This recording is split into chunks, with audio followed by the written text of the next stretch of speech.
Hello, my Mr. friend Joffre, Ben. always a Mr. pleasure. Ben. Excuse me, you know the name of that action? No, I don't know. What's the name Really? of that action?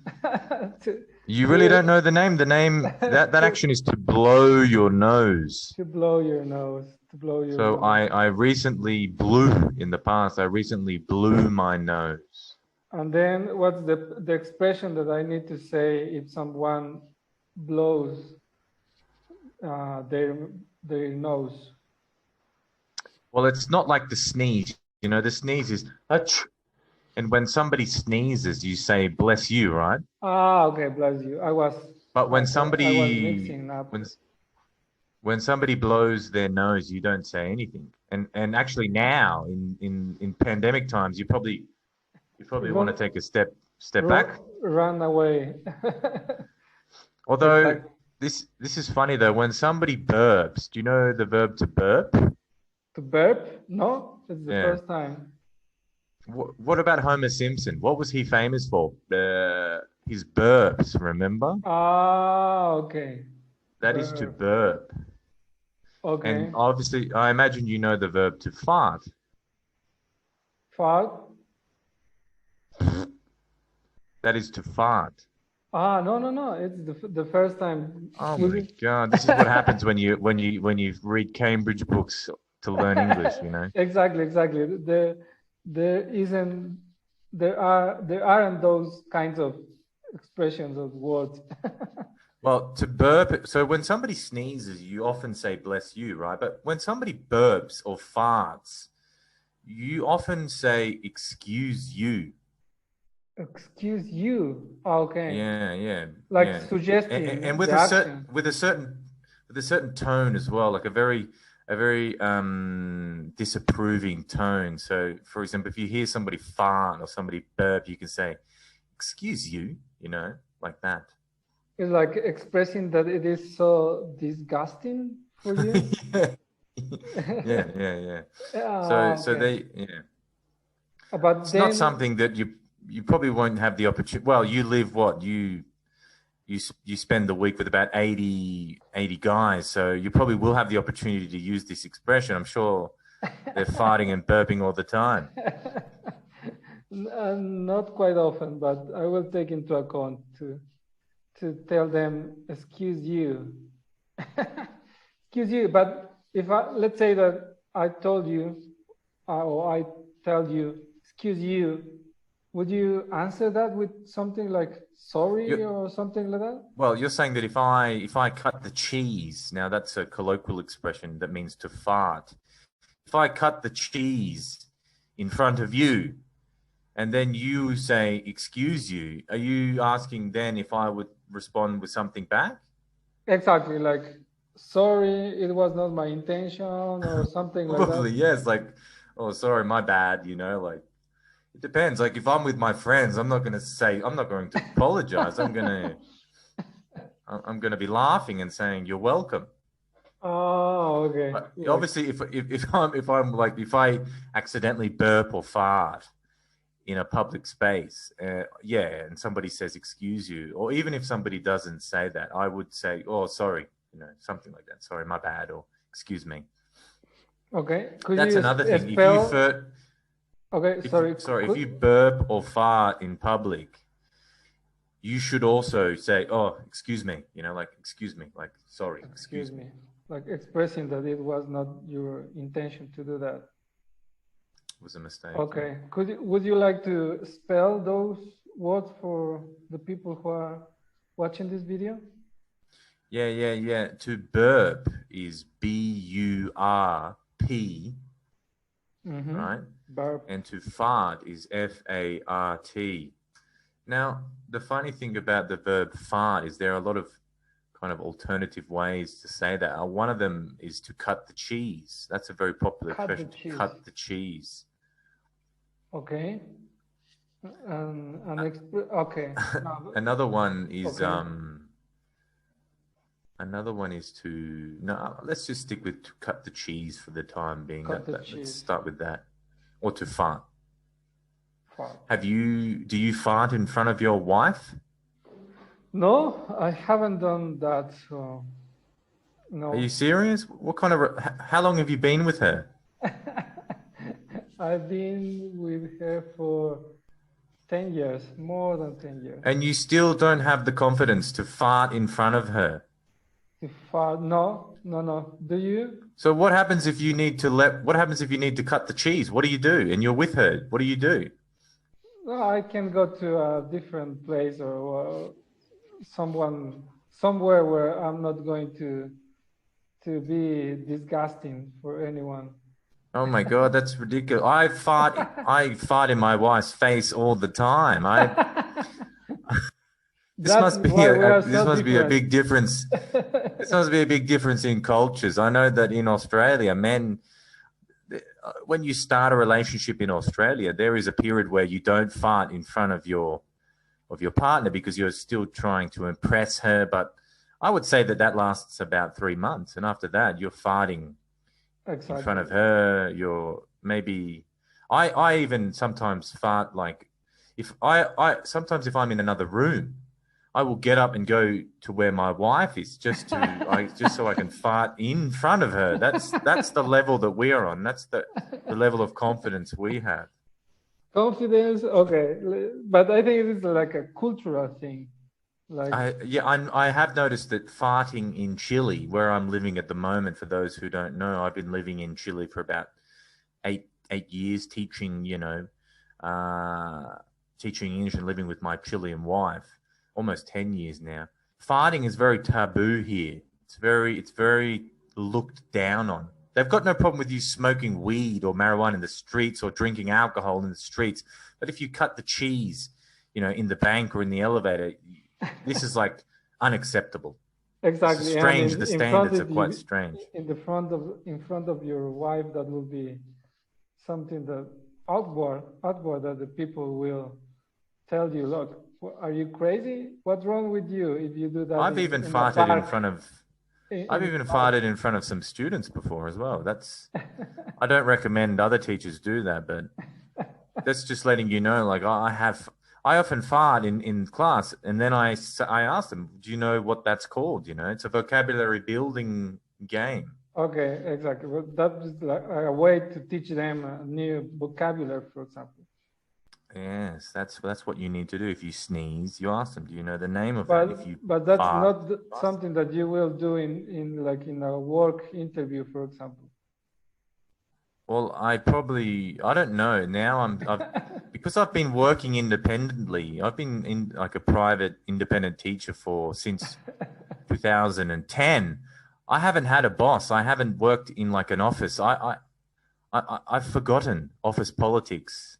Exactly. I have forgotten all of that. I'm so rusty. I think if you put me in an office now, I would be like some sort of wild lion, living among domesticated dogs and cats. I would be scratching my balls, farting, making very out of line sexist jokes. It would be a disaster. Exactly. Like you belong to the jungle now.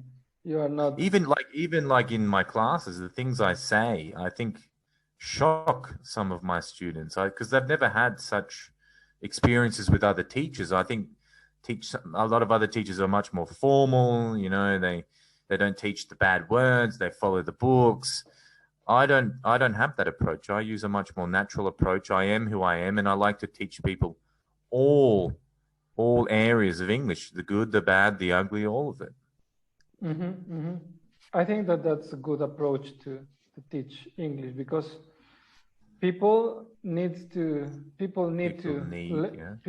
learn like different expressions, things that maybe they won't use, but they need to know the meaning of those expressions. And I often, my goal is to make people speak English as much as possible. So I'm always asking a lot of questions, and I ask a lot of personal questions because I'd like to make people speak about personal things, not just, hey, what did you do last weekend or what are you going to do this weekend? I like to know, the very intimate details of my students. And most of the time, they enjoy speaking about those topics, but occasionally some people feel uncomfortable and, you know, and you can have problems. And I have had problems with a few students, you know, during my career because of that. But I think it is like, just to highlight it, it is like a cultural thing. Like we talked some time ago about the cultural thing and between Cuenca, for example, and Australia, for example. So there are many, many different things, and it comes, and it is about like the religion too, like what the religion. I remember I had a student from Dubai. She was from Dubai, and but I think actually I think she was originally from Turkey. She was maybe a 13, 14-year-old girl living. She was from Turkey, but she was living in Dubai. And I was asking her questions, you know, like about her family, and I remember I asked her, like, you know, because her mom, they had recently arrived in Dubai about 6 months ago. So I was asking, hey, do you have friends? Does your mum have friends? You know, because the mum was kind of new in Dubai. And I'm always asking questions because I'm always trying to get people to speak. And I think I asked if her mum smokes cigarettes. Does your mum smoke cigarettes? Okay. You know, I didn't think that was a very inappropriate question. Does your mum smoke cigarettes? Does your mum, you know, but then the mum contacted me like the next day saying she doesn't want her child to have any more classes with me because she doesn't like that I ask her about her mum, if her mum has friends, if her mum smokes. So things like that have, you know, happened to me occasionally, but I don't care, you know, like I have my methodology, my system. If somebody doesn't like it, there are thousands of other teachers, you know, around. But was she like angry, telling you that she doesn't want more classes?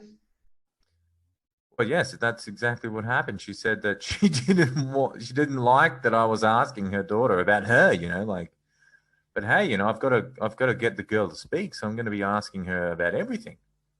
Exactly.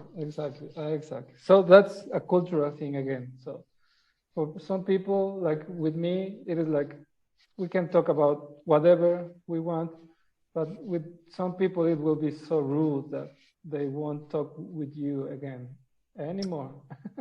And I'm at a point now with my career and that I don't really need to kind of tone down my style, you know. Like in the past when I was beginning, I suppose I needed as many students as possible, so I had to adapt to different students and change my personality depending on if they were very conservative. But now I am who I am, and if somebody doesn't like it, then I just tell them, look, I think you better look for another teacher. You know, I don't think we're gonna mesh or we're gonna gel. But what about when you are talking with your parents, for example, or a friend of your parents, things like that? I also fart in front of my parents as well. Yeah. Still doing it? Okay. Okay. And no matter who you are talking with, so you will still. No, I know if I'm talking to the police or I was about if I one day get to meet the Queen of England or something, yes, I'm not going to fart in her face, or I'm not going to ask her, you know, when she first gave a man oral sex. I'm not going to do that with everybody. You know I do have a filter. Okay, I just try to use it as, you know, as minimally as possible. Okay. So that's good to know in case that you will meet my parents or to feel comfortable telling to my parents that here's my friend Ben. Telling my parents, here is my friend Ben, and he's not going to fart in front of you. Well, just let them know that he may do that. Just let them know that could happen. But just occasionally and unintentionally. Unintentionally, yes. Okay. Did you have any more problems about your way of behaving with, like, apart from the student, with someone else that told you something like? Well, I've had problems, for example, with my wife and my wife's family and friends, you know, because obviously sometimes a comment that I made or, something I said pissed them off. So yeah, it happens, it's hard. There are people who have this tendency to be out of line. There are people that there's always people in life that don't really have a filter and they kind of just say what they think. I have some level of that, but I think my problem is I'm more interested in knowing when I speak to people. I really want to know about them, not just the superficial details. I really want to know the personal details. And some people can misperceive that as being out of line, invasive, rude, but that's just my personality. In Australia, I was a reporter, remember? I don't know if I told you, I was a news reporter. So a journalist. So that's part of the job. You're asking questions. You want to get to the truth. So I think that's just part of my personality. I always like to know about people, and I like to know all their personal details, and that helps me because it makes them speak about things that they wouldn't speak about normally. But some people don't like that. Some people don't feel comfortable, and that's when I have had sometimes some issues. But I'm talking about 1 in every 100, I think, this happens with. So it's not a common problem I have, but yeah. Yeah, yes, it is because there are many things that are a taboo in English, things that you are not comfortable talking about. I pronounce that word comfortable. Comfortable. Yeah, comfortable. This must be one of the most difficult words. I don't know if it's mispronounced, but I know that in Australia people say comfortable. Comfortable, okay. But almost all of my students say comfortable or comfortable or comfortable. I say comfortable. Okay, so a lot of people don't feel well or comfortable talking about sexual things or money, and actually, sorry, you don't say feel well, because I know that you probably think the well is an adverb and we use it to describe verbs. He plays well, he cooks well, but you use adverbs to describe action verbs, like play, cook, speak. But we have there are many different types of verbs, action verbs, linking verbs, stative verbs. Stative verbs are verbs like emotions and feelings. And, we don't use adverbs with those verbs. We use adjectives. For example, the food tastes good. You don't say the food tastes well. For example, I don't feel good. You don't say I don't feel well. So that's, in the case of this verb well, it's a stative verb is what it's called. And you don't use an adverb with that, you use an adjective. So whenever you're saying, somebody asks you, how do you feel? Don't ever say I feel well. You say I feel good, or I feel bad. Don't say I feel badly. You say I feel bad. Okay. So people don't feel good talking about sexual things, money, or things like politics. Those are the things that I most enjoy talking about, I think. Religion topics. I'm not so big on that. But the sex and money, I love those topics. Those are the steam of this world. Those are what, sorry? Steam, like when you. Yes, I know what steam is. Yes. Okay, but what was the expression? Steam of this world, like steam. Who told you that one? Who gave you that one? I don't know. It just popped up in my mind. You made it up. Maybe. I think you can say that's what drives the world. Drives, okay. That's that. Okay, drives the world. Okay. I'm gonna let you go. I've got to eat. I've got to spend some time with the wife. You know how it is. Okay. Go and fart in front of your wife. Okay. Okay, my friend. Your wishes are my command. Thank you, my friend. So bye for now. Thank you, mate. Take care.